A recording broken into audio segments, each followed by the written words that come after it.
வணக்கம் அன்பிக நண்பர்களே. நாம் இந்த வீடியோ தொகுப்புல எந்த விஷயத்தை பற்றி பார்க்க போகிறோம்னா, திரிபுரை சுந்தரியுடைய மூலமந்திரத்தை இந்த வீடியோவில் முழு தொகுப்பாக பார்க்க போகிறோம். இவங்களை வளர்பிறை காலங்களில் பௌர்ணமி அன்று இவங்களை வழிபடுறது ரொம்ப சிறப்பானதாக இருக்கும். இவங்களுக்கு பிடித்தமானது இனிப்பு பதார்த்தங்களை வச்சு படைக்கிறதுனால இவங்க அதீத வசமாக நம்மளுக்கு எழுத்து ஆற்றல், வங்கி சம்மந்தப்பட்டது, படிப்பு சம்மந்தப்பட்டு அந்த விஷயத்தில் நம்மளுக்கு ரொம்ப ஏதுவாக இருப்பாங்க. உங்களோட மந்திரத்தை இதோ பார்க்கலாம் வாங்க.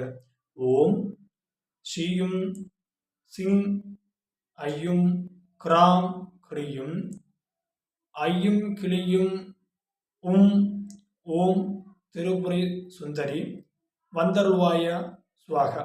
இந்த மந்திரத்தை 108 உருவிதான் பௌர்ணமி நாளில் பூஜை பண்ணுறதுனால குழந்தைகளுக்கு படிப்பு ரீதியாகவும், எழுத்து சம்மந்தப்பட்டது, வங்கி சம்மந்தப்பட்டது